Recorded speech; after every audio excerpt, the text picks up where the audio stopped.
שיר למעלה סיינה להורמן יובי עזרי ממדנו יויסה שמיים באורץ. אל ייתן למות רגלך על יודם שמרך הנה לא יונם ראשון שם ישראל. אדוני שמרך אדוני צילך על יד ימינך ימי השם שלא יקקו וירר בלילה. אדוני ישמרך מכל רוע ישמר את נפשך אדוני ישמר ציצך ויחו מעתו ויד אוילום. Donnons un peu de tzedaka, je vous invite à participer dans la tzedaka. Tfila, tzedaka, Torah, Mivein. Amène toutes les barachot. Et surtout, comme il est dit, que la tzedaka précipite la Goula. Et bonne Shalom. Nous, amène-nous déjà la Goula. Entre-temps, dernière année de seconde avant la Goula, nous allons étudier un peu le Torah. Ça fait 3 semaines, maintenant la 3e semaine, je devrais dire, que nous étudions la parashat Acharibot. On a commencé une semaine avant Pessah, mais étant donné que c'était Shabbat, on n'a pas pu lire la parasha de la semaine. 2 Shabbatot, on a lu par rapport à la fête, excepte en Eretz Israël, eux, ils sont déjà avancés. Et maintenant, ce Shabbat, on va lire la parasha Acharimot, où la Torah commence. Vaïdaber Hashem el Moshe Acharimot shne bnei Aaron. Dieu parle à Moshe Rabbeinu après la mort de ses 2 fils, Narshan, Nadav et Avihu. Qu'est-ce qui est arrivé? Bekorva sam lifnei Hashem. Quand ils se rapprochèrent devant Dieu.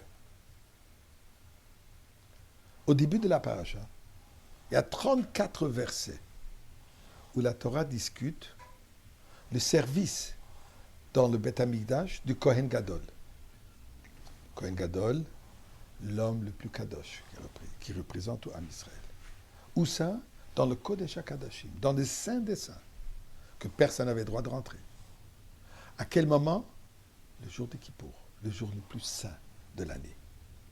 Donc, 34 versets de la Torah dédient à cette réalité, ce service extraordinaire qui est représenté par les 5 prières que nous faisons à Yom Kippour, qui atteint le 5e niveau de l'âme, Yechida,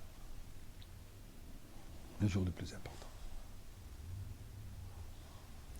D'ailleurs, cette paracha, on la lit aussi à Yom Kippour. La raison est simple, puisque c'est là où la Torah discute les services du Beth Amikdash de Kippour. Mais on regarde la suite de la paracha. Là, la Torah nous parle des relations intimes. Avec qui c'est permis, qui ce n'est pas permis, qu'elles sont considérées incestueuses, qu'elles sont même considérées abominables. Et ceci aussi, on est à Yom Kippour. On parle d'une personne, on parle d'un niveau de la plus grande sainteté. Comment est-ce que ça se suit, ce comportement de l'intimité? Eh bien, nous dit la Torah la chose suivante. On retrouve ça dans le mot acharé. Acharé veut dire après. Suite à. Suite à quoi? Suite au décès de Nadav et Avihu. Pourquoi est-ce qu'ils sont décédés? La raison de leur décès était puisqu'ils se rapprochèrent devant Dieu, comme il y a marqué, Bekorvosom lifnei Hashem. Ils voulaient se rapprocher d'une manière qui était au-delà de leur capacité. Et de cette manière, malheureusement, ils sont morts. Donc ceci représente une envie, c'est ce qu'ils avaient d'ailleurs, une envie de se rapprocher de Dieu de manière à l'infini. Et effectivement, comme Moshe Rabbeinu nous dit à son frère Aaron, et moi je pensais que nous sommes les plus élevés, les plus saints. Je vois que Nadav et Avihu, eux, sont encore plus importants que nous. Nous enseigne la Torah. Même après que la personne a atteint un niveau aussi élevé de Korvosom lifnei Hashem, à savoir qu'il y a toujours quelque chose à faire. On peut toujours ajouter, on peut toujours faire mieux, et on doit toujours faire mieux.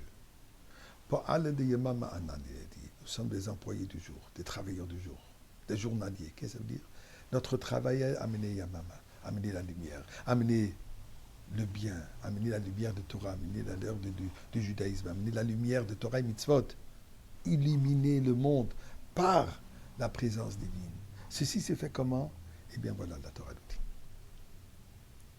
Le jour le plus saint, pour arriver le jour de Kippour, pour atteindre la Yechida, comme pour dire. Et d'ailleurs, ceci représente aussi le niveau de la Geoula. Au moment de la Geoula, Mashiach, lui, il a l'âme, le 5e niveau de l'âme qui est Yechida, et ceci va se dévoiler en nous. Pour atteindre cela, ça vient par un comportement le plus basique dans nos relations intimes. Nous apprend la Torah, qu'est-ce qui est permis, qu'est-ce qui est interdit. Les lois de Tarat HaMishpacha, avec qui on peut se marier, avec qui on ne peut pas se marier. Et la halakha de cohabitation qui sont interdites. Nous dit la Torah pour arriver à notre intimité avec Akadosh Baruch Hu, comme il est dit que le jour de la Goula, c'est le jour de mariage de Dieu et nous. Pour arriver à cette intimité absolue avec Dieu, ceci vient par le comportement comme il se doit dans nos relations intimes aujourd'hui. Et Dieu fasse par la tahara que nous amenons sur nous aujourd'hui. Dieu va nous verser l'eau de la Goula et on va se retrouver aujourd'hui même avec Mashiach dans le Beth Amikdash.